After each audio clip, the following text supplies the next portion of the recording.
Hey, what's up, guys? This is Woodie Landeros. You guys are watching and listening to Shut Up and Fail. Today, I have somebody here. It is a beyond pleasure to have you here, Elik Alvarez. Thank you, Woody. I mean, thank you for coming over to the studio, and I'm really looking forward to this interview.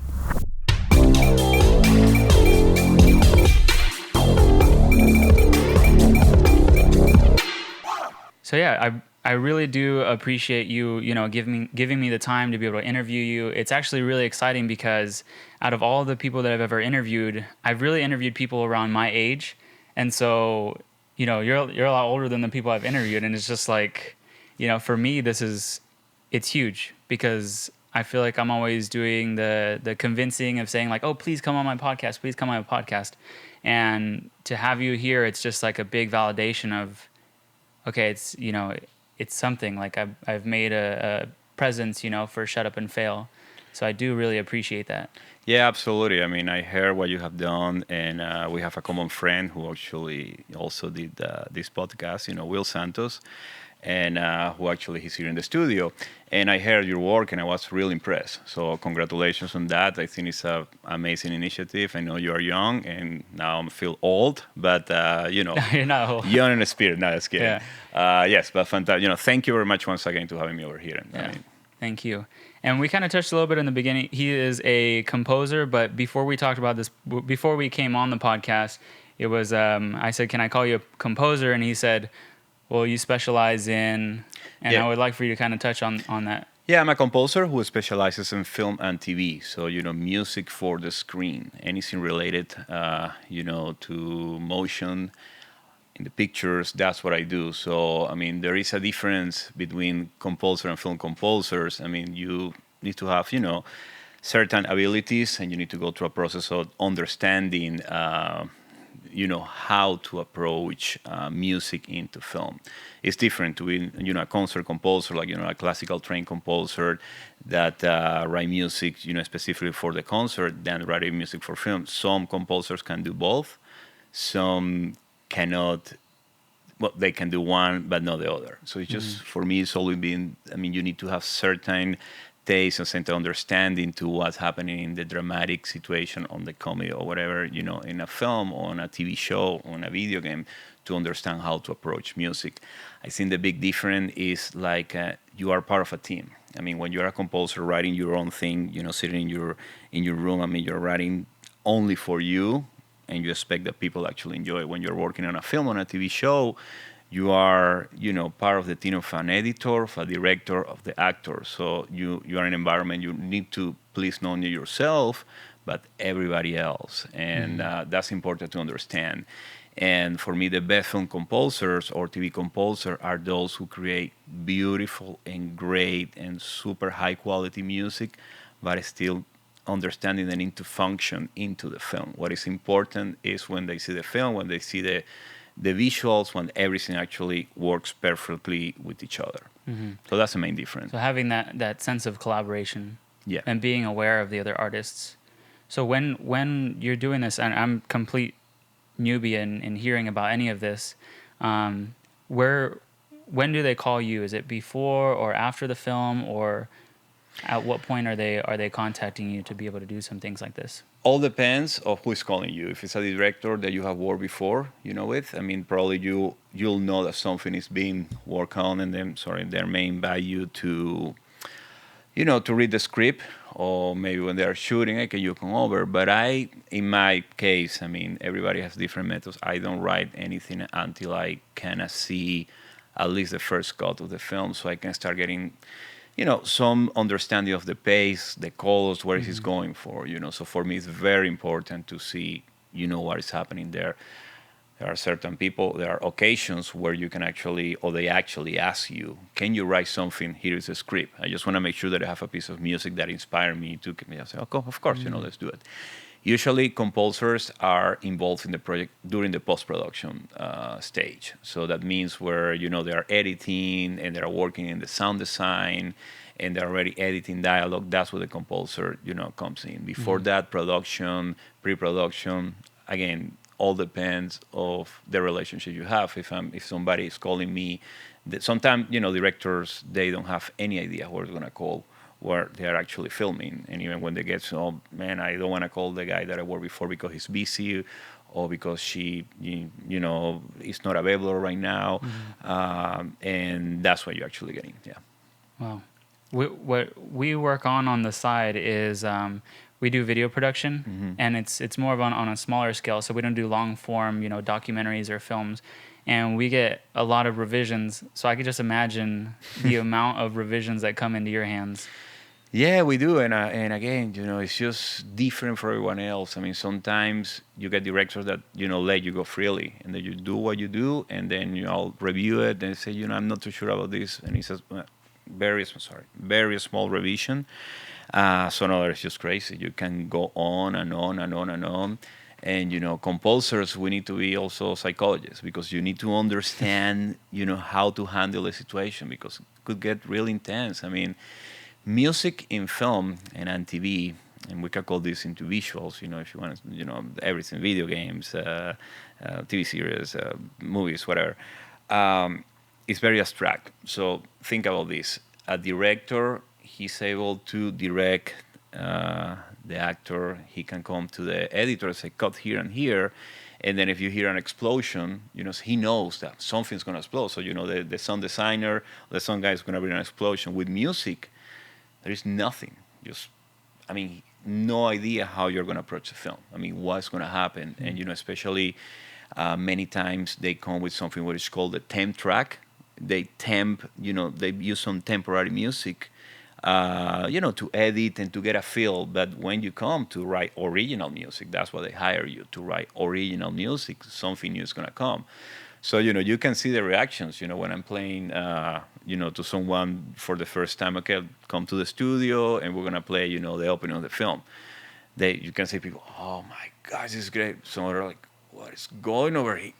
What is this? And then, depending on the reaction, you got to come and say, listen again. And you need to explain why you're using that approach. So, it's pretty interesting. And, that's what I love so much, this process. Just get to work with different kind of people, and every project is different. So it's pretty exciting, I don't get bored. It sounds extremely exciting. Yeah. Because, because usually we'll do the same thing. We'll go out to film and then we'll try to find a song that fits it.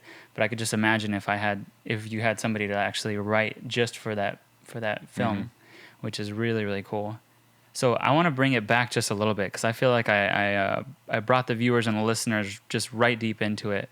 How did you first start out doing any of this stuff?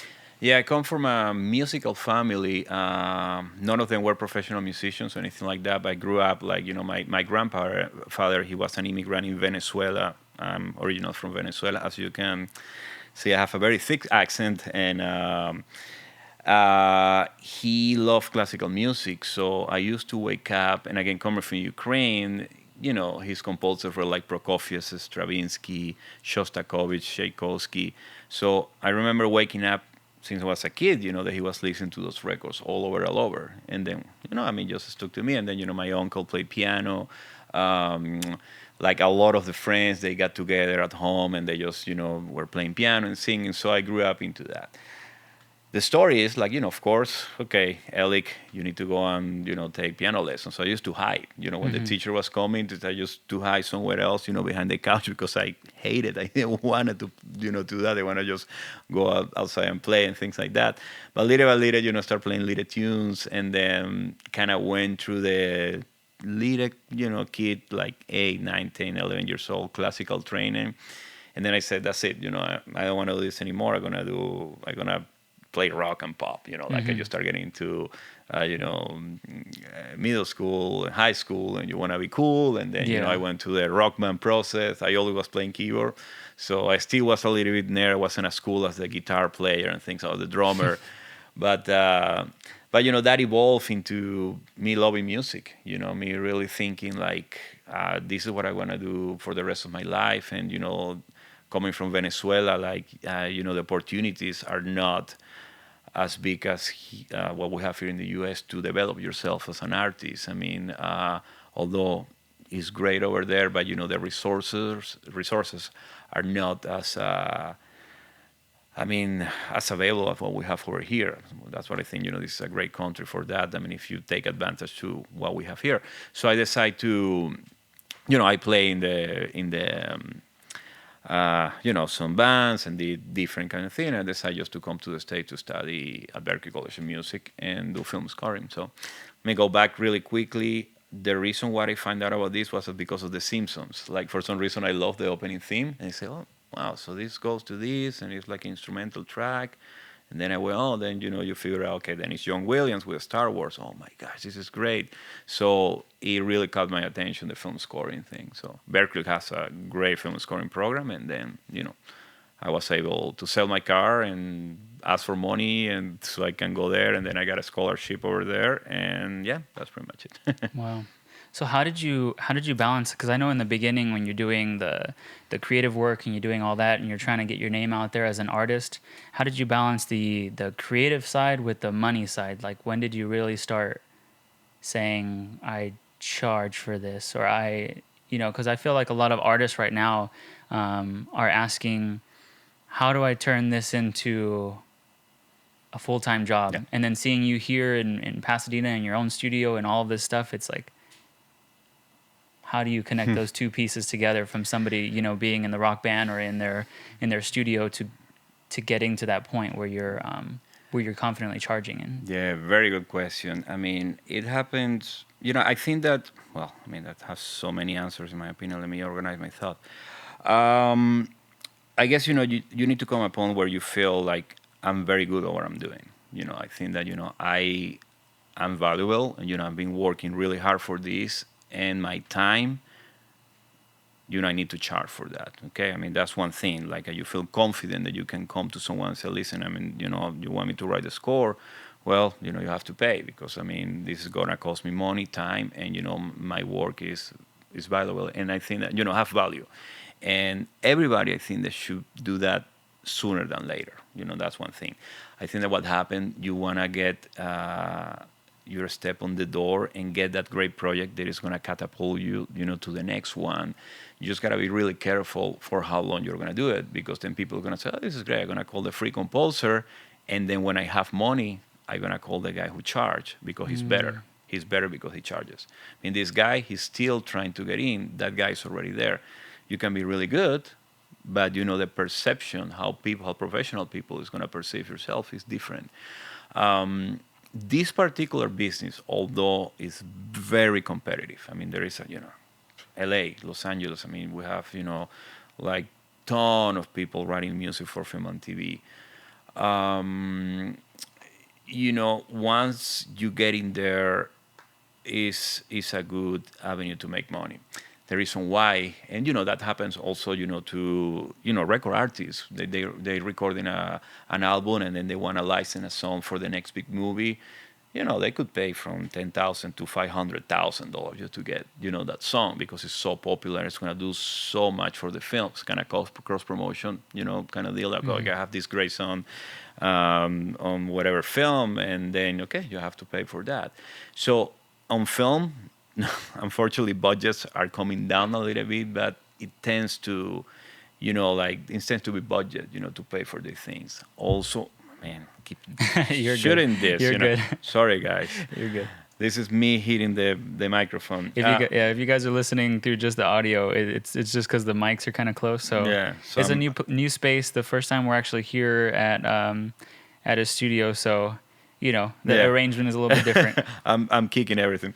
So anyway, there is something called residual. So when you write something for film and TV and they play all around the world, you keep making money for that. So it's lucrative when you get in there. When you know how to get in there, I mean, thanks to the PRO, like the professional organizations who collect royalties, ASCA, BMI, and CSAC, we composers, if you get into the right project, could make a good living. So basically, that's what it is. Yeah. So I heard you say big break a few times as a composer or musician or whatever you call it. What did you feel that you had a big break in your career? No, I don't. I'm still working for it. Yeah. I mean, although I have done big projects and very prestigious things, if I say that I have my big break, then yeah, I mean, I'm done. and from here it's gonna be easy, and it's not. I mean, I keep chasing the next thing and next thing. I mean, I work on very important projects and projects that have brought me, like in my artistic, my inner artistic itself as composer. I love what I've done on those, but there is always something else. I haven't got that huge, studio film just yet, and for me, it's just keep working every single day.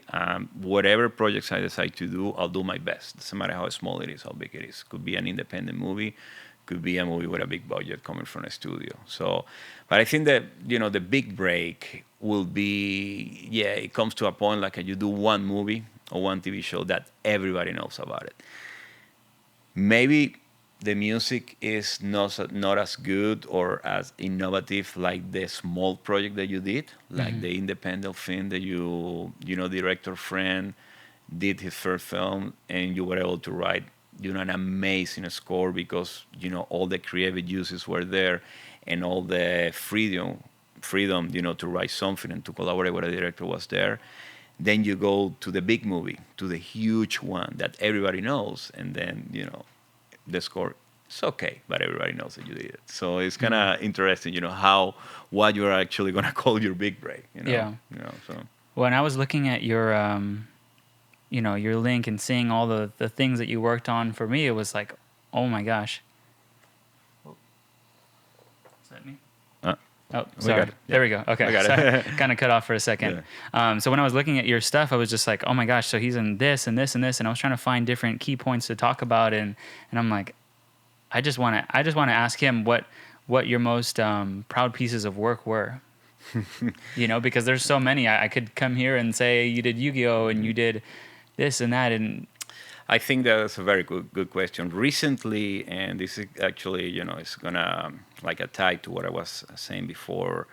The Big Break. I wrote a score for an independent film. It's in black and white. It's called El Baile, The Dance, from a Venezuelan director. So it's a collaboration between Mexico, United States, and Venezuela. And this actually, today is Saturday. It actually premiere on Thursday in New York, in Brooklyn, and that is a great example of something like I did, and I have my open canvas to whatever I wanted to do. And the reason is because that's a director who really understood. His name is Rino Arriaza.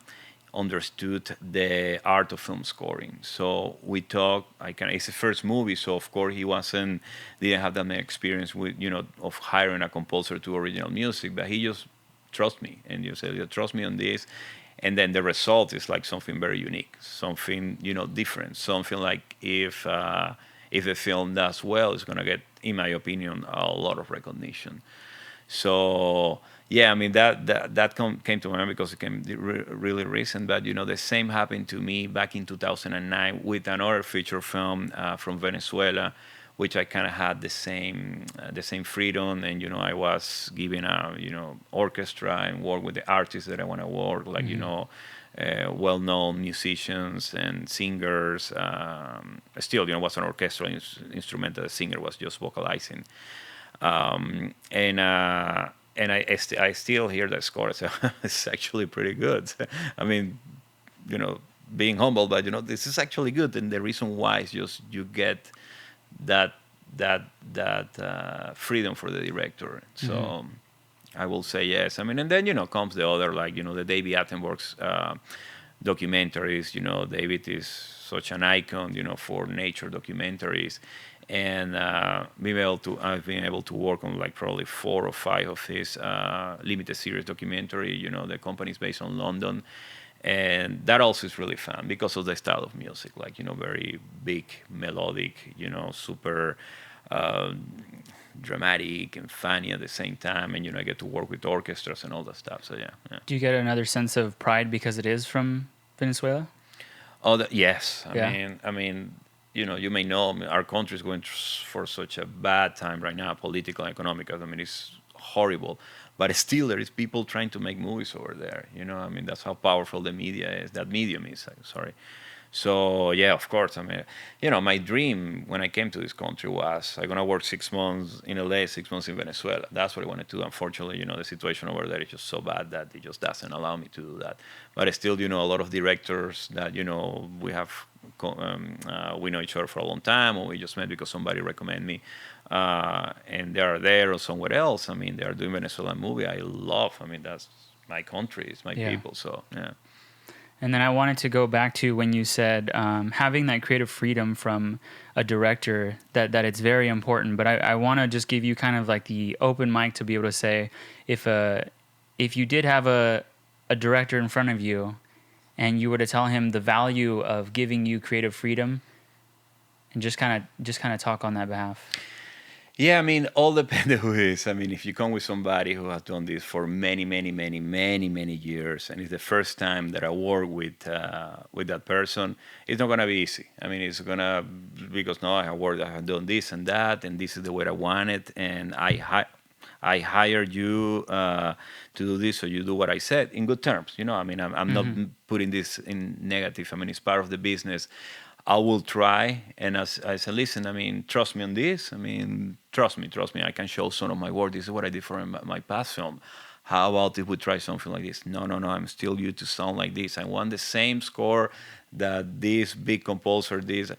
Listen, okay, I understand that, so we can do that. But how about? So I try to present. And sometimes, it takes a lot of energy, and for me to spend more time than I'm required to do so. But I don't care. I just prefer just to try at least to sell that idea. Sometimes, I mean, what you can do, and again, it takes time, and I can write two cues. I can just come and say, listen, this is what you wanted, and I respect that. It's great, but how about listen to this other take and tell me what you think? There you can get some reaction and say, wow, well, what, I kind of like that. What instrument is that? How you did? And then you go from there, basically. So It's a little battle. it's a battle, with somebody who has done this for a long time, with newer directors or younger directors. Probably, they are open a little bit more to risk, or to, okay, fine, I'll just do whatever you want to do, man. I just want to just get that great score. I never have an orchestra in a film, and you're proposing all these great ideas with scenes and things, so they get more excited about it. So it all depends. So I mean, it's just you are dealing with so many different kind of people, like, you need to be able to manage the situation. That's what I say, you got to be a psychologist. Yeah. Definitely being a psychologist, because when especially when you have somebody paying you, to do a certain thing, then it's like Yeah. the only thing you could really do is just try to battle, try to wiggle your creative ideas in there with theirs. Correct. But I'm a believer, like, even if you get somebody who is difficult, it's your job. Like, I'm not consider myself somebody difficult. I consider myself somebody easygoing, but I want the job to be done. So I think it's my responsibility not to complain about it. It's just to say, you know what, I'll figure it out, and you bring that positive energy, trying to bring that confidence to that person. So it's part of the job. I mean, it's part of all this great, adventure, which is become, working in film and TV as a composer. Yeah. So is there a difference between working in film and TV and then doing video games? Yeah, I will say yes. I mean, I have done probably two, three video games, nothing big. I mean, the last one I did was Contra Rogue. I mean, here's the deal. I'm not a video game player. I mean, I didn't grow up on that. I play a little small video games. So I think to you need to be a good video game composer, you need to really like that and get into, oh my gosh, this new game. I'm not that guy. But I think that, you see a story. I mean, I think the technicalities could be different, because some of the pieces they have to loop, meaning like, you need to make sure that you write the piece from the start to end. Like when they come back, And then it's gonna make replays sense, and and replays. replay and replay. So there's different technicalities, but the approach is more generic in a sense, because you're writing a piece of music to a mood. You don't know what the guy is gonna be playing right now. Like he's going this and turning around and killing someone. The music is not really scoring a very particular moment right there. I mean, you are generically scoring the mood. And film and TV, when you are scoring movement. You are for example, something's going to happen in a period of 30 seconds. So you are preparing your music to hit that 30 seconds. Like you and I are talking, and our conversation start getting more intense in a way that then I'm going to tell something to you that you're going to like. I preparing this, and it's going to happen like that when I tell you that, and you react, music react with you. In video games, they're shooting at each other or doing whatever. I mean, you kind of, are trying to write something that is going to cover everything. So it's more atmospheric It is more, background, yeah, and then more background. I mean, in video games, again, for 3 or 4 that I have done, there are different stages and like comics inside. So you get also to score stories, but that goes like, when you finish a level, they tell you stories. So you score that one, and then you go to another level. I mean, that's internally, that's what happened. But, in a movie, you know, when you're scoring, it's just very tied to whatever is happening in the scene. I gotta stop hitting this mic. you're good. You're good. So, I'm sorry, I kind of losing my train of thought for a sec. Yeah. So I wanted to ask a question, and I was gonna just look back at my notes for it.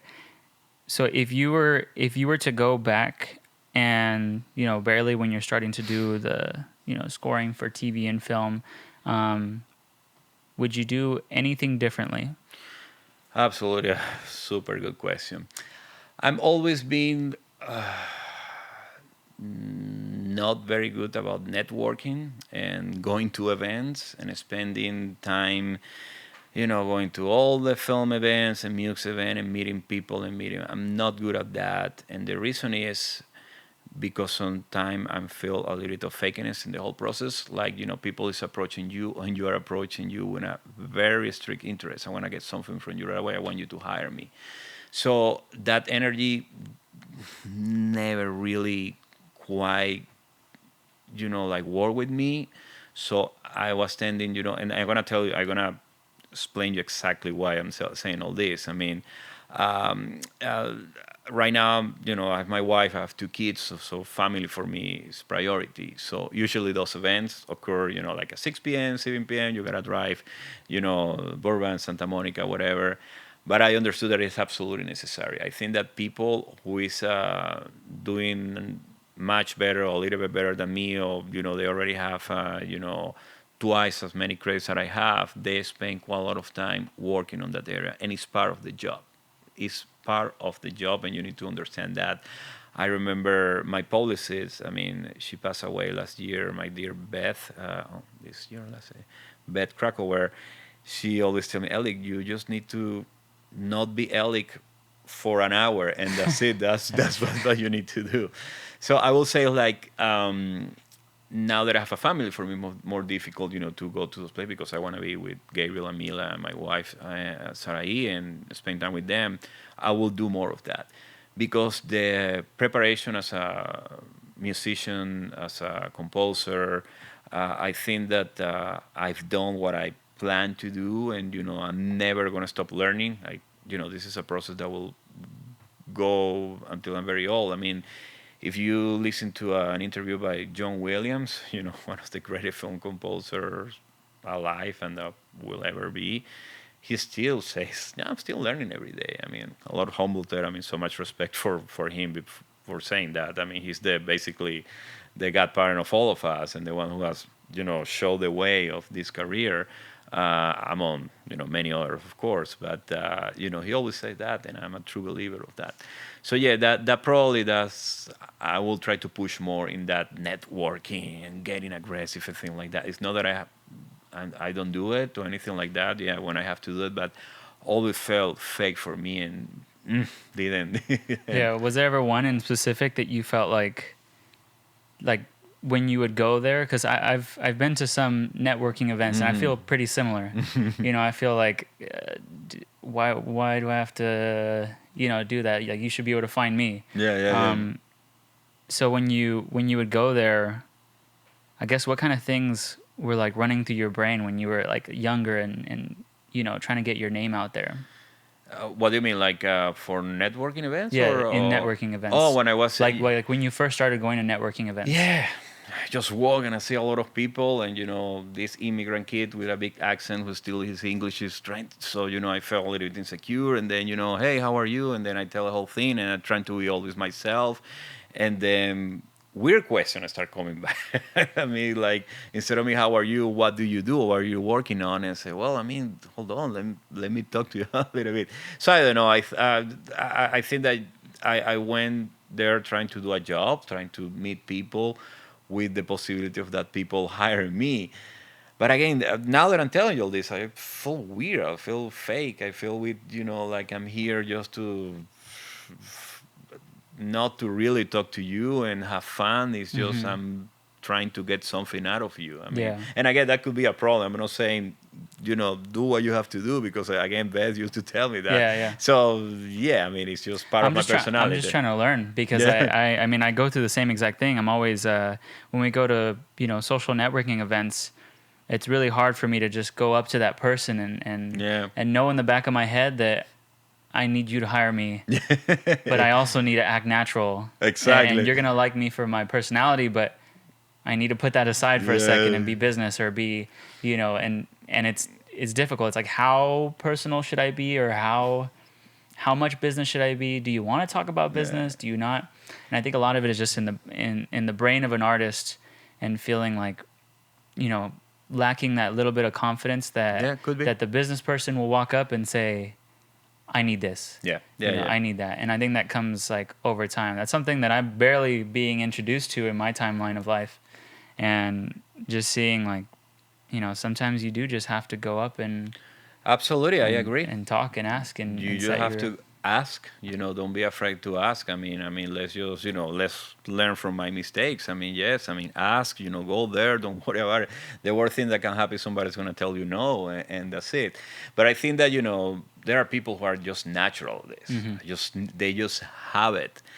And I have seen people that are very natural at this, and when they do the job, they suck. I mean, that's something else. Like, they are so good that you say, oh my God, how? And then, when they really go and want to write that music for the score, I mean, it's a terrible score. It's really bad. You know what I mean? There are other people that are so good at what they do, so amazingly talented, and just, unbelievable good at what they do. They get recognized right away, and they don't have to go through the whole thing. So everybody has a different story. Everybody has a different way of doing things. I mean, some people ask me, oh, so Elik, I mean, I'm 45 years old right now, and say, well, I mean, why you are not doing the next Marvel movie or something like that? I said, listen, everybody have a time. I feel absolutely grateful with my career. I'm doing things on my own terms. That's something else. Being able to really do things on my own terms and always having integrity for what I do. For me, that's key. I mean, just be honest. I want to be, very always be somebody who is fair to everyone. Integrity in my work and my personality is so important. So listen, I mean, in 6 months, we can be talking about something different right now. I mean, because I feel absolutely prepared. I have my team. I have done this for so many years that right now, the only different, and I think that we were talking about this before, the only difference in one small project and another is the other one, everybody knows about it, while this other independent movie, no one's ever heard of it. That's it. Because for me, the process, the quality of the music, everything that, with these projects, you suffer more because the budget is so tight. So you gotta find ways if you are gonna be able to bring an orchestra or not, or record with a small ensemble. With a big studio movie, what do you need? So, well, I want to record in London, and I want to bring this guy and all the stuff, and I need this many orchestrators. So it gets a little easier, but still, what is really important is the final product. It's gonna be, in my opinion, for me, the same process how I'm gonna achieve to give the film and the director a very high quality score. Yeah. Yeah. So it's the difference between the quality aspect of it and then the exposure. Correct. Balancing that out and not getting them. too mixed into, I need to make sure everybody sees it, and more mixed into how good the piece of project is. What it is like you don't know, who's gonna see it. I mean, that's something else. I mean, all for yourself as a professional, make sure you do something good. I mean, make sure that when you're writing that, I mean, it's going the way it's supposed to go, and you are not showing a piece of crap out there.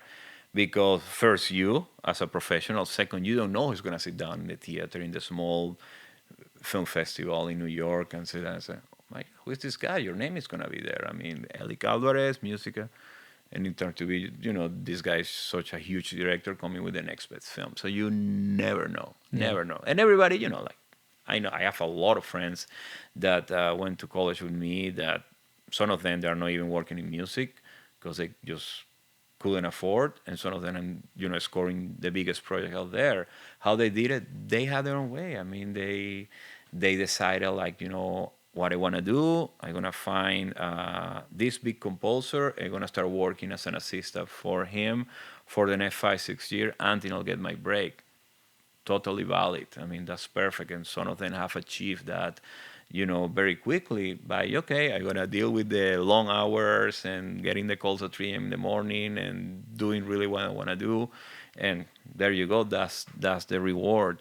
I did that for like 1 year and say, I'm going to do my own thing. I'm going to do my small projects and take it step by step and try to do it on my own terms. I mean, there is no, I don't want to say my way is better than the other. Everybody has their own way to try to, sneak in and get what they want. So, Well, for me, when I see you and your body of work, and then the location that you work at, and like, for me, it's just my goal to have something like that. And so, looking at all the things that you've done, and the small successes and the big successes, I kind of wanted to touch on the topic of the podcast, which is shut up and fail. And for those of you guys that don't know what it is, it's, those moments that people are really loud and they're sharing their Ferrari or their Bugatti, and it's like all of that really took somebody being like to shut up and go in and fail, fail every day, and work hard and kind of slowly go up. But I feel like a lot of people right now on Instagram are, renting something and then showing it and saying, I'm so loud and successful. And so I'm trying to preach the opposite, to shut up and fail. And so I want to kind of dive into some of your failures throughout the projects that you've done. Do you have any failure in specific failure, quote unquote, that you wanted to kind of talk about or shed some light on? absolutely. Well, as you know, I mean, and this is the theme of your podcast, without failure, it's not going to be any success. I mean, for me, that's impossible. I mean, you got to be really lucky that the first time that you try, big success. And even if that happened, I will probably guarantee that, if you try the first time and you have your huge success, that success is going to bring you some failure and then success and failure, like everybody has seen those graphics, like, goals and success, and you think it's just a straight line, it's just all over the place, come back and fail and things like that. I mean, if of course tough to pick one, but one that I think that this is very interesting. I mean, it's not really a failure; it's more a frustration when you do small projects and you spend months and hours and you start writing 7 a.m. in the morning and finish at 10:30, and you're writing fantastic music, something like, say, oh my gosh, this is great, for a TV series. And actually I could be very specific, I mean, if, for example, that I've been writing for Yu-Gi-Oh since 2003, and it's a successful series. It is. I mean, and people know about it, and still we're doing it, and but what goes behind musically over there is very tough. It's extremely complex, and I always say, if you take what I've been doing on that and put it with a real orchestra, but we don't have budget for real instruments, real orchestra. It's just a small cartoon, successful franchise, but it's a small cartoon. It will be the score of one of those big movies.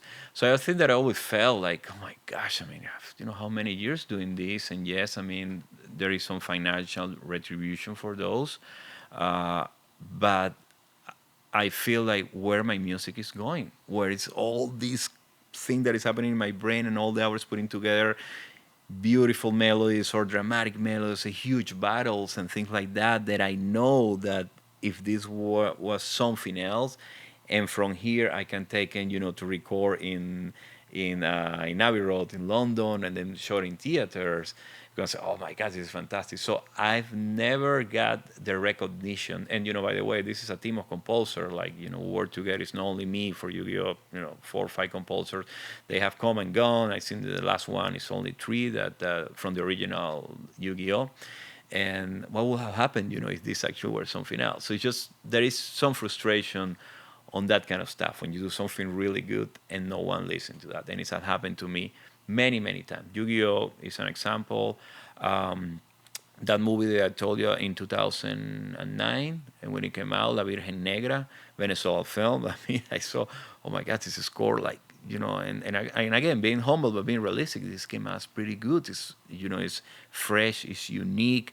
I was able to combine traditional Venezuelan instrument with an orchestra with Lisbeth Scott, which is she's a dear friend of mine. She's also the singer of Munich, all those big film score and things like that. Nothing happened. Nothing happened with that score. Nothing. No, I won one award in a small film festival, and that's it. So maybe, as you say, failure. I mean, it's just part of the gig, part of the learning process. And another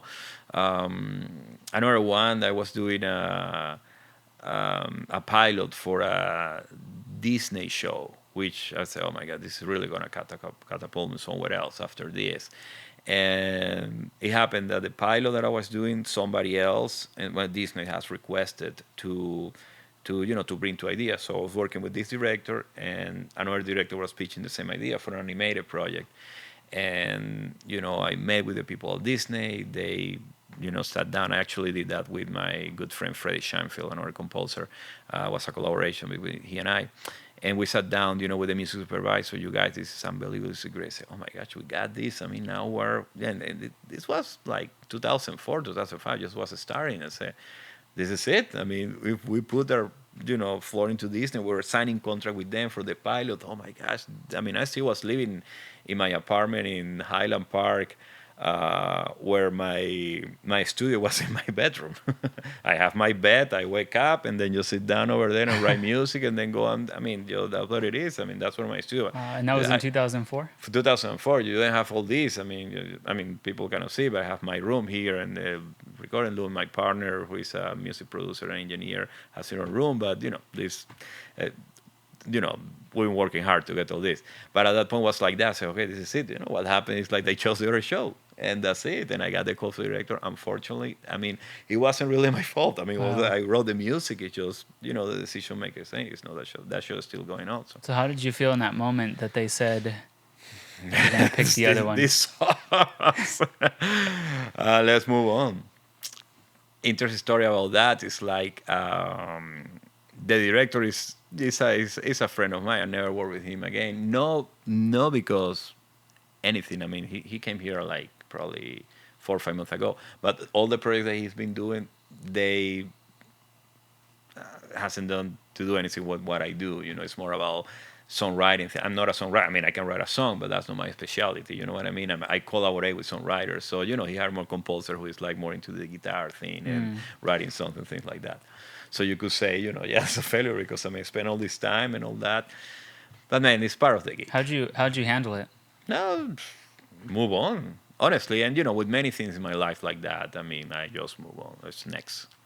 That's how you have to end it. Next. It's going to be another opportunity. Next. What's next is, another opportunity is going to come. I'm going to keep, knocking the door until I get it. I mean, and that's it. I mean, there's, you got to be persistent. You got to keep going and going and going until, what you want to happen. If you want it really, really, really, really, really bad, eventually it's going to happen. You just need to ask, like, you are healthy. And then in many ways, healthy physically and mentally, the rest you can handle. Life is going to throw you many curves, I mean, and this is talking about profession, but my family, my kids, and then, money, and then, we need to pay for school, and now the kids, he want to be a professional tennis player, and so, oh my gosh, all these classes, I mean, many things, and then my mom, that she needs help, I mean, that's life. You just deal with it, and just move on, and never quit. I mean, one thing that I always say to people is like, You want to quit today. What happens if the opportunity is coming tomorrow? Just wait one more day.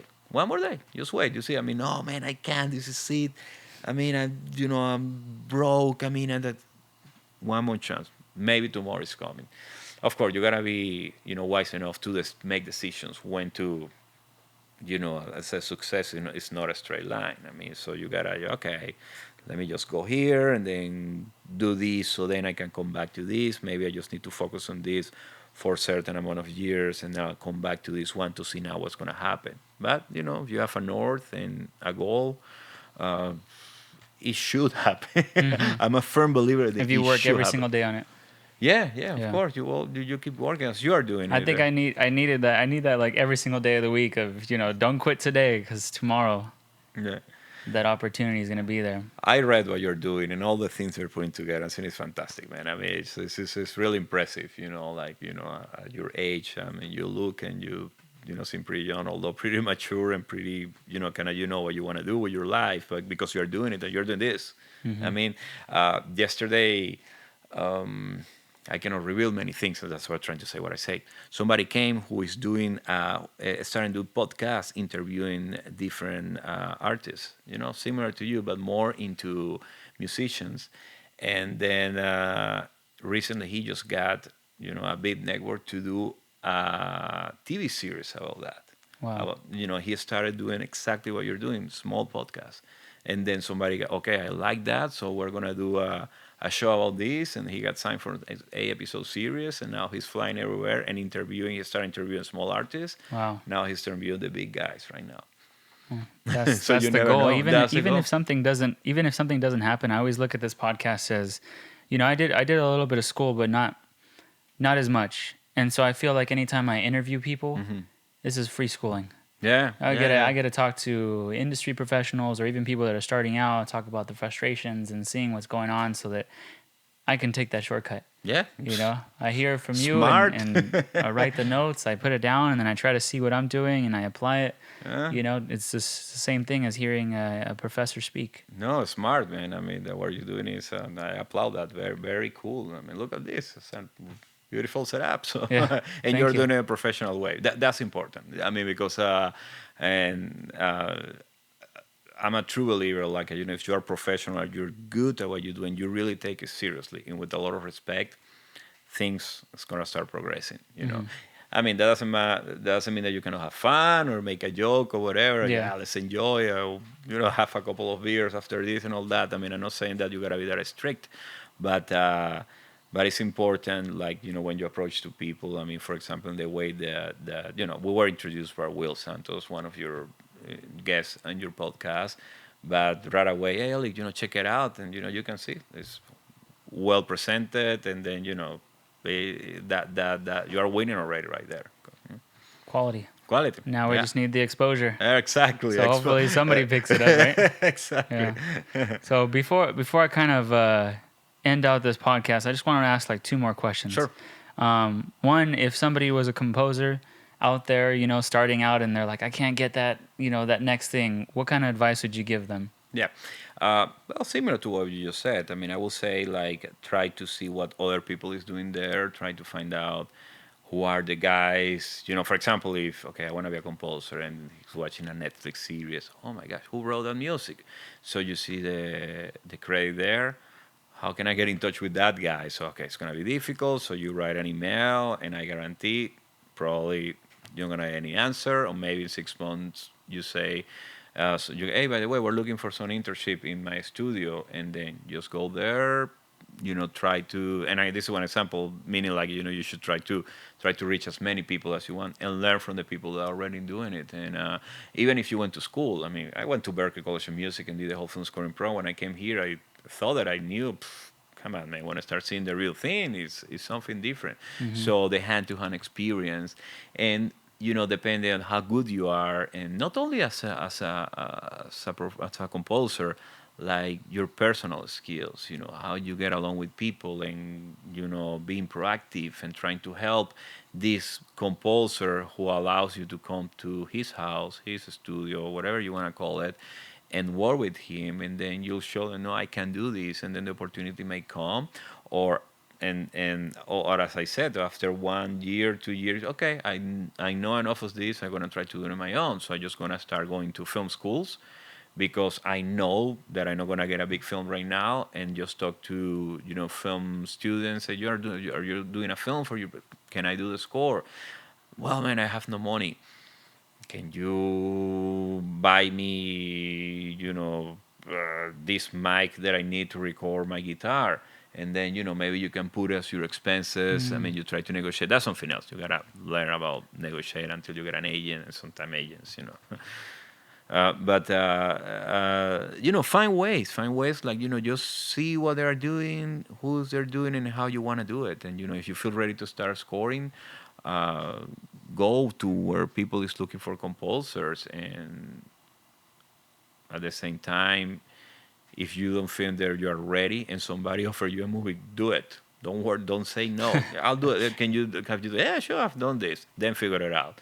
Say, I have this film because it happened. That happened many times. Like, for example, you are, longtime friends, and then you become a filmmaker. It happened that I'm a composer, and then Elik, I'm doing the film. You don't even are calling me because I know what I'm doing. You're calling me because we're friends. So if I first time I've never done a film. Yeah, can you do it? Of course. Then you figure it out, because that may be your first one, and then after that, you. And the thing with the figure it out concept is like, if you are good, you are gonna figure it out. I mean, you're gonna find a way to make it good, because you are taking a risk to. Oh my gosh, this is crazy. How can I do this? I mean, this is impossible. I feel like that's how I am with a lot of my clients right now. It's like, can you do this? Can you do this film? Can you do that? Can you do this? And I'm like, yeah. Can you record the audio? Yeah. And I just, you just kind of figure it out. And that's just like, I think that's super important for people starting out. Yeah. Right now, my brother, he's focusing on audio engineering. Okay. And right now he's just searching for advice. And I think that's one of the biggest key things, is just go towards it, find out who's doing it, find out what's going on, how it works, and just raise your hand if somebody asks, and always ask the questions like, hey, I got a question. Exactly. I'm here. That's Hello. that's very good. Ask questions. Yeah. Ask questions. I never was actually very good about asking questions. I don't know why, because I think that I kind of hide myself. Okay, I'm gonna look for myself and find my way in and things like that. But asking questions is always good. And I have a couple of interns and people that have worked here in the studio. Like, they just ask me, Elik, this may sound weird for some. Can I sit down and watch you compose? And say, yeah, sure. I mean, and they just sit down in the corner of my studio with a notebook, and then honestly, sometimes I can be watching, and then they just sit there, and then it's about, if you want to ask me a question, but they know that when to do it, because maybe just trying to figure out. It's a puzzle. When you're writing for music, you're putting different pieces together to see what works best. So you may be into that process. I don't want anybody asking questions at that point. Mm-hmm. But so oh yeah, why you do that and things like that? Why you repeating this part so many times? Why you just delete everything that you did, and why you didn't try and things like that. So if you get the opportunity to do something like that, to sit down and see how others make it happen, that's very valuable. So, but for example, for that he came here and he presented himself, and believe, I remember the email. You're never gonna regret meeting me. I felt very confident. Said, okay, cool. And then little by little, he was helping out, organizing things and cleaning things. Not because I no, I'll help you out to wash the dishes. Don't worry about it and things like that. He wasn't like, I just say that in English. I forgot. Like. Maybe I'll know it in Spanish. Yeah, of course, but I was ready to say a Venezuelan, that you won't understand. No, not that. When somebody's like trying too hard, maybe trying too hard to impress you. Yeah. Well, that kind of stuff. He wasn't being like that, but little by little, and then he comes here and sit down over there, and when I'm doing big projects and when recording with an orchestra, he's there, and every time he's gonna get better, because he's seeing how things are done, at least the way I do it. Yeah, I'm not saying that's my so way important. To it, yeah. So important. And then another question I had was, if you can, this one's kind of a hard one for a lot of the podcast viewers, but I like to, or for a lot of the guests, I like to ask it before we finish it out. If you can summarize your entire career in one word, what would that word be? Persistent. I mean, it just came out like that. Maybe more of a persistence, I guess. Persistence. Yes. I like that. I think it's, yeah. I mean, we can start writing a list of, like passion and, joy and things like that. But a persistence is so important, so important. Did you already know the question? No. No? Okay. No, I mean, that was the quickest anybody's answered. no, because I knew where you were coming. Yeah. If you can summarize, you were the Yeah. It just came like that. But I didn't know the question. I Persistence. promise. That's a really good one. And then anything else you wanted to say? Anything else you want to say to anybody or any of the viewers, or even just your links? Yeah, I mean, I think that, first, again, Woody, thank you so much for this podcast. I told you that, I have a lot of fun talking about this kind of stuff. It's just like fun to kind of remember, and also, sometimes I just don't have time to talk about these things, and I love to, this is what it is, and sometimes, like, my friends are tired of listening. Oh, like, yeah, we know you do music for film. Let's talk about something else. Go and play tennis or whatever. So it's always good to, somebody come and ask this kind of question. And I hope your viewers find this interesting. And who knows, maybe some people who are working in music right now say, oh my gosh, I can have a career, writing music for film and TV. And, I will say, listen, for us musicians, is not easy, but it's not impossible. Always there is that part of, am I going to be able to make money? Man, I want to be, like being tired all the time. I'm telling you, I mean, sometimes I'm tired, sometimes it's good. I mean, because this is a business that goes up and down. I say, oh my gosh, if I were a doctor or a lawyer, that kind of stuff. But I think that the reward of making money with what you really love, I mean, you can't beat that. I mean, it's just so important. Just like spiritually, it's gonna give you everything. I mean, you're truly gonna be happy because it happened to me that this is my hobby. I mean, if I was a lawyer or a doctor making a lot of money, I would be trying. I have my huge studio at home and trying to do this. So it's just good when you make that decision and say, you know what, I'm all in. I don't care. I mean, I believe in myself. I'm gonna do it, and I just gonna go and just make the thing happen. So, specifically speaking about music for film and TV, I mean, it's super fun and it could be lucrative, as I said, and explain why the many avenues that this career has is very competitive. But I will say, do it. I mean, go for. I mean, no fear, all in, and you believe in yourself. Again, if you're lucky enough, like all of us, to be healthy, the rest is on your hands. Yeah. I love it.